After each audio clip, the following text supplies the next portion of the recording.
We challenge you to find a better villa at just ₹1.29 crores in Kelambakam, Moyamar. Parandur விமான நிலையம் திட்டம் கைவிடப்படுவதாக முதலமைச்சர் விஜய் அறிவித்ததை அடுத்து ஏகனாபுரம் கிராம மக்கள் பட்டாசு வெடித்து கொண்டாட்டம், இனிப்புகள் வழங்கியும் மகிழ்ச்சியை வெளிப்படுத்தினர்.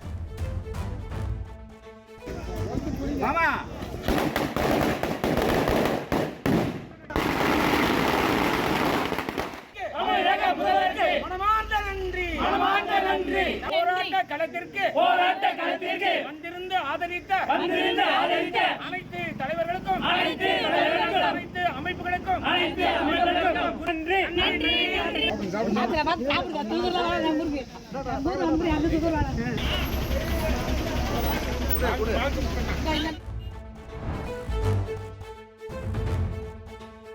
பரந்தூர் விமான நிலையத்தை கைவிடுவது தவறான முடிவு என திமுக தலைவர் மு.க. ஸ்டாலின் தெரிவித்துள்ளார். மாற்று இடங்களை பரிசீலித்த பின்புதான் பரந்தூரை தேர்வு செய்தோம் என கூறியுள்ள அவர், அரசியல் காரணத்திற்காக தமிழ்நாட்டின் நலனை அடகு வைக்க கூடாது என குறிப்பிட்டுள்ளார்.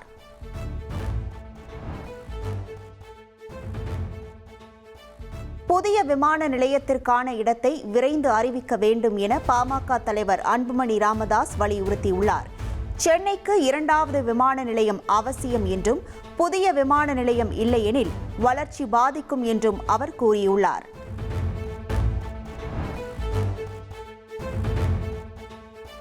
சென்னையின் 2வது விமான நிலையத்திற்கான புதிய இடத்தை அரசு விரைவாக தேர்வு செய்து அறிவிக்க வேண்டும் என வீதி லீடர்ஸ் அமைப்பின் தலைவர் அண்ணாமலை வலியுறுத்தியுள்ளார். புதிய இடத்தை அறிவிப்பதில் தாமதம் ஏற்பட்டால் தமிழகத்தின் தொழில் வளர்ச்சி 10 ஆண்டுகள் பின்னுக்கு தள்ளப்படும் என்றும் அவர் கூறியுள்ளார்.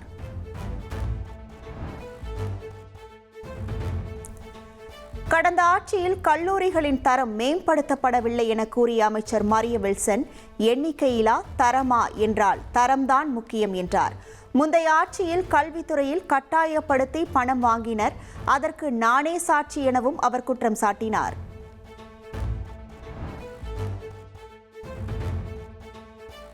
காங்கிரஸ் விசிக IUML இல்லை என்றால் திமுக 10 இடங்களை கூட வென்றிருக்காது என அமைச்சர் ஆதவ் அர்ஜுனா விமர்சனம்.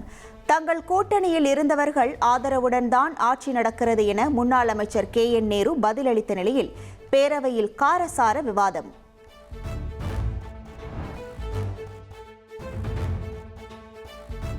மாணவர் பாரதிதாசன் விவகாரம் தொடர்பாக முன்னாள் அமைச்சர் கோவி செழியன் எழுப்பிய கேள்விக்கு பதிலளித்த அமைச்சர் வன்னியரசு, துறை சார்பாக கடிதம் எழுதப்பட்டு விவரங்கள் கேட்கப்பட்டுள்ளதாக தெரிவித்தார்.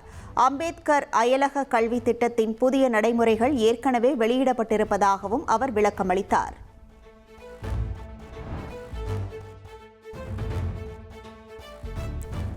தாவேக MLA இளையராஜாவிடம் குதிரை பேரம் நடத்தியதாக தொடரப்பட்ட வழக்கின் விசாரணைக்கு விதிக்கப்பட்ட தடையை நீக்க கோரி தமிழக அரசு மனுவுக்கு இடைக்கால தடை விதிக்க மறுத்த உச்சநீதிமன்றம் வழக்கில் தொடர்புடைய எதிர் மனுதாரர்கள் பதிலளிக்க உத்தரவிட்டுள்ளது.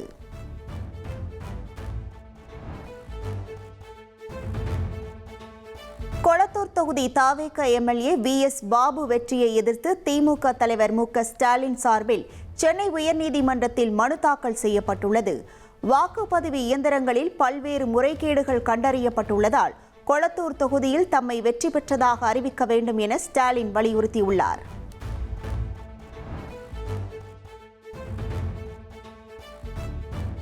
SP வேலுமணி, நத்தம் விஸ்வநாதன் உள்ளிட்டோர் எடப்பாடி பழனிசாமி குறித்து பொதுவெளியில் பேசக்கூடாது என அமமுக பொதுச் செயலாளர் TTV தினகரன் அறிவுறுத்தியுள்ளார்.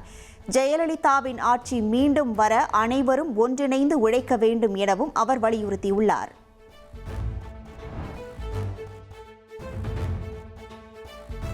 தமிழக அரசின் தாய் மாமன் தங்க மோதிரம் திட்டத்தில் லாப நோக்கமின்றி இணைந்துள்ளதாக கூறியுள்ள ஜாய் ஆலுகாஸ் நிறுவனம் முதலமைச்சர் விஜய்க்கு நன்றி தெரிவித்துள்ளது. ஒவ்வொரு மோதிரமும் ஹால்மார்க் தரத்திலும் தூய்மை மற்றும் நேர்த்தியான கைவினை திறனுடன் வழங்கப்படும் என அந்த நிறுவனம் உறுதியளித்துள்ளது.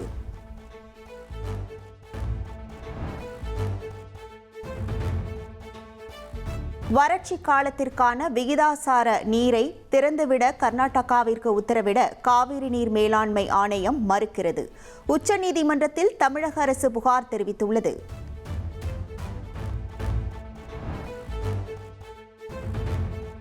டெல்லி மாணவர்கள் போராட்டத்தின் போது நடந்த பாலியல் அத்துமீறல் புகார்களை முன்னுரிமை அளித்து விசாரிக்க உயர் அதிகார குழுவுக்கு உச்சநீதிமன்றம் அறிவுறுத்தியுள்ளது.